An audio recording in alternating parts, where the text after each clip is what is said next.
celebrando el centenario de Pablo Neruda, 1904-1973.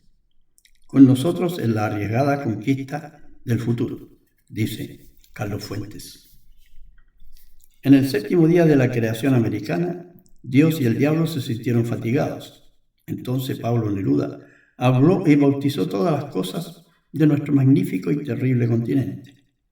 Patriarca de las tormentas, las desmentía con la lenta majestad de sus movimientos. La inteligencia irónica del ángel caído que dejaba entrever detrás de sus ojos dormilones de tortuga asemejaba a un animal sin tiempo. Podía ser tan vasto y anónimo como la tierra de uva y barro y cobre y durazno y nitrato y temblor, envainada entre el Pacífico y los Andes. Poeta chileno, hijo de trabajadores, criado en una provincia olvidada por todos, salvo la lluvia y el hambre. El mar le envió un barco ebrio. Los bosques le cubrieron de hojas de hierba. El poeta adolescente, flanqueado por Rimbaud y Whitman, salió a los 20 años a revolucionar la poesía escrita en castellano. De la húmeda soledad del Valle de Temuco, enseguida desde las calles de Santiago y los muelles de Valparaíso, siempre desde el fin del mundo.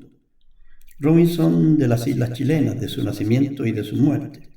Neruda, antes de haberlos leído, escribía ya con Eliot y St. John Perse, con Eluard y Cummings, y con ellos transformada el rostro del verbo. Pero si ellos procedían de los centros de la civilización, Neruda hubo de gritar y sollozar y murmurar desde la frontera insonora de una cultura excéntrica. Chile fue llamado el nuevo extremo por los conquistadores. Desde ese límite polar de la tierra, Pablo Neruda envió las carabelas de Colón de regreso a España. Fue, después de Rubén Darío, el primer gran poeta de la lengua castellana desde el siglo XVII. Descubrió las voces perdidas de Quevedo y Góngora. Fue el adelantado de la respuesta cultural de la América española a la conquista española. Le devolvió a la lengua adormecida por siglos de inquisición retórica, miedo, mediocridad y buenas costumbres, una vitalidad a la vez ancestral y actual. Sin la aventura poética de Neruda, no habría literatura moderna en América Latina. O por lo menos, no la conocemos, admiramos y sostenemos, no la que conocemos. Su enorme alcance se debe a que Neruda asumió los riesgos de la impureza, de la imperfección y también de la banalidad. Estaba obligado a hacerlo, a fin de nombrar todo un mundo, nuestro mundo. Nos condujo a las zonas salvajes de nuestro idioma olvidado. Nos liberó de las normas de la forma exquisita y del buen gusto yermo. Nos enseñó a comer y beber. Nos obligó a mirar dentro de las peluquerías y a temblar ante nuestros fantasmas en las vitrinas de las zapaterías. Nos sacó de los jardines de nuestros Versalles literarios y nos arrojó al fango de las alcantarillas urbanas y a la putrefacción de las selvas tropicales. Nos mostró desnudos en desiertos de oro. Elevó nuestra altura a las cimas volcánicas. Le dio voz a los vivos y a los muertos, a los amantes crepusculares en los apartamentos urbanos y a los príncipes indígenas en sus ciudadelas de piedra. Toda la América española resucitó en su lengua. Su poesía nos permitió recuperar 5 siglos de historia perdida, una historia enmascarada por oratoria hueca y proclamas grandiosas, una historia mutilada por imperialismos externos y opresiones internas, una historia desfigurada por el silencio ofendido de los muchos y la mentira ofensiva de los pocos.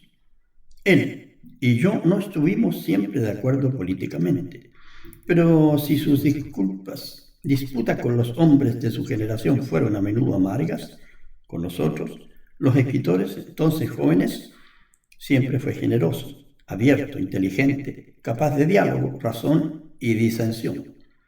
Y es que lo que nos unía era muchísimo más grande de lo que pudiese separarnos. Escribimos nuestras novelas bajo el signo de Neruda, darle al pasado inerte un presente vivo, prestarle voz actual a los silencios de la historia.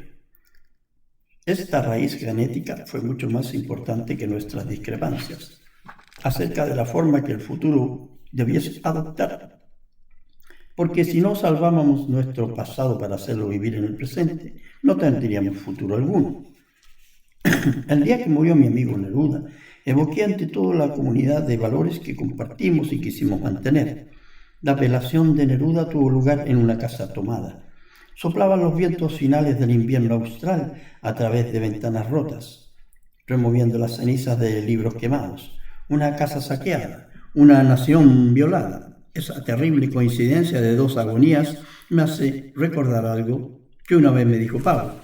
Nosotros, los escritores latinoamericanos, quisiéramos volar, pero nuestras alas cargan el peso de la sangre de nuestros pueblos. El pueblo libre por el cual Neruda dio tanto de su vida fue asesinado por una pandilla de hombres desleales a su juramento de fidelidad a Chile. Un jefe de Estado que no mató a nadie fue empujado a la muerte, quizás porque respetaba demasiado la vida. Hemos, Bolívar arado en el mar. La vida y la obra de Neruda nos dicen que no es así. Hemos llorado por el poeta y su pueblo, pero un poeta no es su cuerpo, ni su posición política, ni sus opiniones personales. Un poeta es la totalidad de un lenguaje, y el lenguaje del canto general, Residencia en la Tierra, Odas elementales y 20 poemas de amor no muerto. Conoce aún la gloria del anonimato.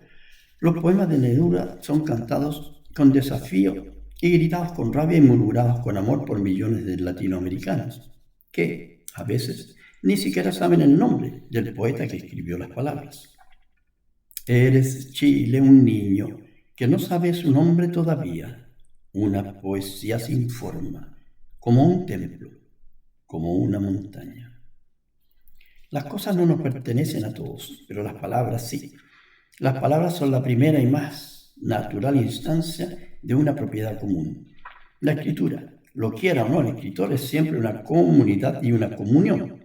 Pablo Neruda no es dueño solo de las palabras que escribió, porque él no es solo Pablo Neruda.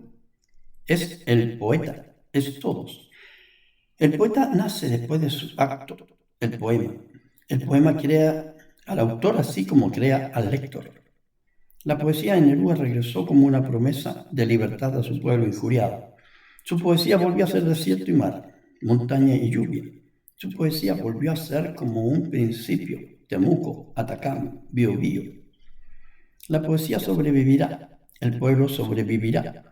En 1913, sin mi patria mexicana, como presidente que respetaba la vida y la justicia, otro, Salvador Allende, llamado Francisco Madero, fue asesinado por otro Pinochet llamado Huerta. Los militares tomaron el poder y proclamaron el control de la situación. Pero entonces, de las sombras de la historia surgieron los nombres sin nombre. Emiliano Zapata, Pancho Villa. Temuco, Atacama, Biobío. De los nombres de la poesía de Pablo Neruda surgieron también los hombres y las mujeres de la democracia chilena, porque nos dio un pasado y un presente. Pablo Neruda estará con nosotros en la arriesgada conquista del futuro.